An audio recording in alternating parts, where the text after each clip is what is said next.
어느 때와 다르지 않게 그냥 매장 순회를 하고 있었는데, 근데 갑자기 이제 전화가 온 거죠. 확실히 누군가가 횡령을 하고 있는 것 같다. 밤낮 없이 새벽에도 계속 이제 뒤지기 시작해요. 추상 금액은 대략 한 3억 정도. 저희는 결과를 도출하기 위해서 이제 이야기를 이어갔고요. 그래서 이제 그 물건이 도대체 어딨냐 라고 했더니,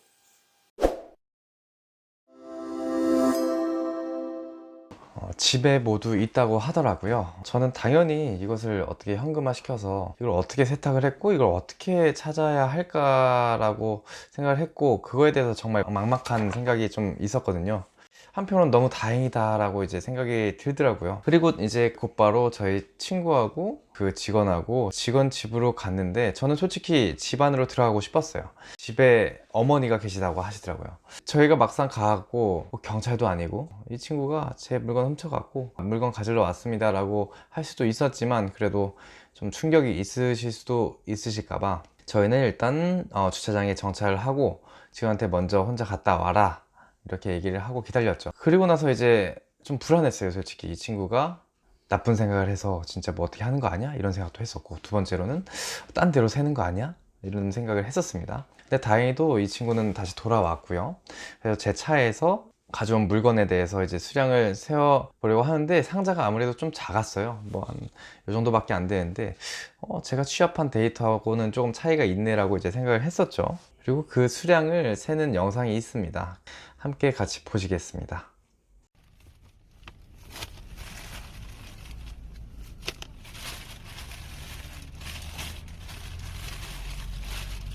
근데 왜 아까 그것만 들고 왔어요? 정신이 없어서 나눠서 갔는데 또 없어요? 진짜예요? 혹시나 집에 가서 또 뭐 찾으면은 그냥 바로 얘기해가지고 줘요. 수량은 당연히 다 일일이 맞춰 볼 거예요. 하나, 둘, 셋.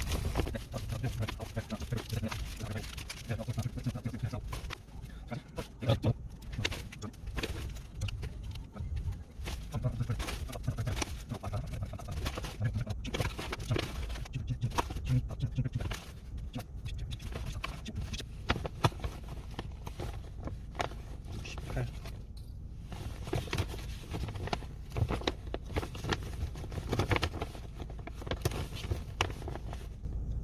68개 추가 돌반. 자, 그리고 수량을 이제 확인해 보고 하니까 턱없이 부족했고, 그래서 다시 추궁을 했어요. 솔직히 내가 취합한 수량하고 너무 차이가 나는데 이게 맞냐? 아니면은 다시 가지고 와 라고 얘기를 했죠. 그랬더니 바로 집으로 돌아가더라고요.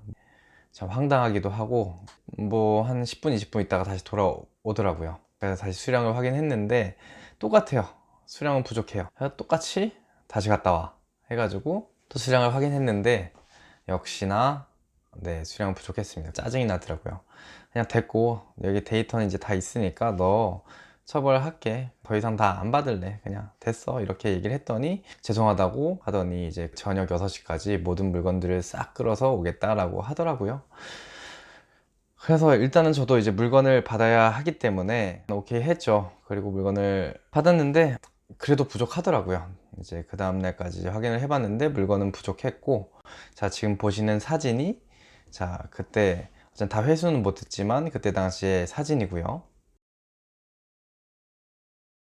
그 이후에도 저는 이제 추궁해서 물건들을 찾기 위해서 노력을 했습니다.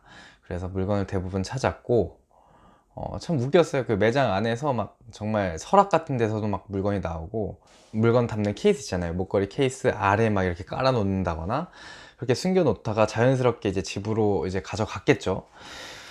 참 어이가 없었습니다. 어쨌든 그때 당시에 사람이 정말 이럴 수도 있구나 라고 이제 생각을 했어요. 가져오라고 했을 때 바로 가져왔으면 좋았을 텐데 수회에 걸쳐서 그렇게 가져온 것도 정말 이해가 안 갔고요. 그때까지도 사실 그것을 은폐하기 위해서 노력을 했다는 거잖아요.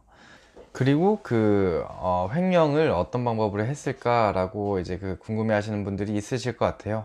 근데 이거는 사실 그 모방 범죄가 일어날 수 있기 때문에 말씀 못 드리고요. 양심을 가진 사람이라면 누가 봐도 이거는 훔쳐갔다라고 인식을 할 수 있는 부분인데, 저는 그거를 당연히 사람이라면 안 하겠지라고 생각을 했기 때문에 방치를 했었는데 그 부분을 건들더라고요.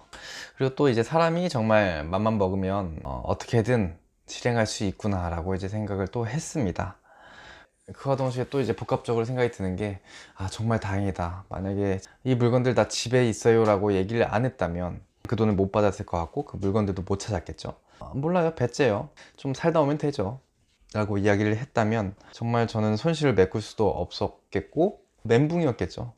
어쨌든 물건을 찾았지만 그에 동반해서 손실은 일어났겠죠. 그 매출상의 문제는 없었어요. 사업이 괜찮다라고 이제 생각이 들었는데 현금이 없는 거죠. 계속 대출을 중간에 받은 적이 있거든요.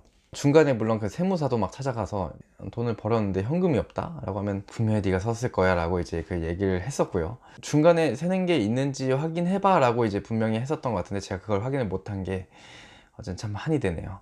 그때 당시 받았던 대출 이자, 상품을 사입했을 때 당시 부가세는 제가 끊었겠죠. 그 부가세에 대한 돈을 받아야 했고요. 마지막으로 이렇게 이해를 하기로 했어요.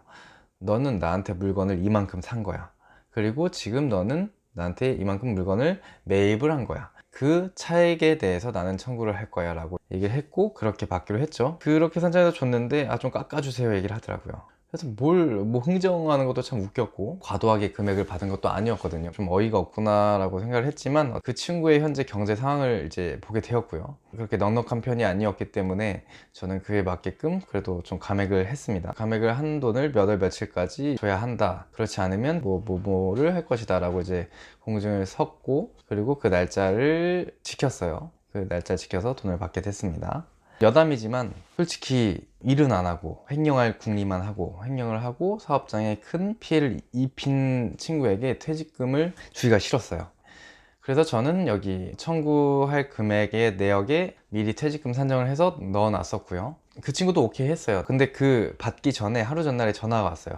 제가 그 하루 이틀 전날에 퇴직금이 산정된 문서를 보내줬거든요. 그랬더니 금액에 대해서 저한테 뭐라고 하더라고요. 왜 금액이 달라요? 라고. 근데 생각을 해보세요. 이게 금액이 의미가 있는 금액이었을까요? 거기서 진짜 답답하기도 하고 너무 무섭기도 하더라고요. 와, 진짜 끝까지 장난이 아니구나 라고 생각을 했습니다. 그런 사건이 있었으면은 당연히 뭐 처벌을 해야 되는 거 아니냐라고 이야기를 하신 분들이 있으실 것 같아요. 근데 저는 그때 당시에 선택을 했어야 됐습니다. 두 가지 중 하나를 선택을 했어야 됐고요. 첫 번째는 내 돈을 못 받고 형사처벌을 하느냐, 두 번째는 내 돈을 다 받느냐. 저는 후자를 택했습니다. 이거에 대해서 사실 질책을 하실 수도 있어요. 하지만 저는 제 돈을 찾아야 했습니다. 그래서 서약서를 썼어요. 이렇게 해서 네가 이날까지 돈을 준다면 나는 형사민사 관련돼서 너한테 걸지 않을 거야 라고 이야기를 했습니다. 그리고 서약서에 도장도 찍었고요. 그래서 처벌은 못했죠. 다만 이런 얘기는 했어요. 네가 언제 어디서든 다음에도 이런 일을 저지른다면 거기에 내 자료를 보탤 수 있을 거야 라고 이제 이야기를 했습니다. 아무튼 이런 일이 있었습니다. 기업을 운영하시거나 뭐 자영업을 하시는 분들, 직원분들과 같이 일을 하시는 분들은 너무나 당연히 이 쪽은 안 건들겠지 하는 부분들을 건들 수도 있어요. 뭐 의심을 해라 뭐 이런 이야기는 아닙니다. 다만 꼼꼼하게 관리를 해야 되는 게 무조건 맞는 것 같아요. 요즘같이 힘든 시기에 내부적으로도 문제가 생기면 정말 피곤합니다. 경영하실 때 요기조기 잘 꼼꼼하게 확인을 해 주시길 당부드립니다. 이것으로 저의 영상은 마치도록 하겠습니다. 감사합니다.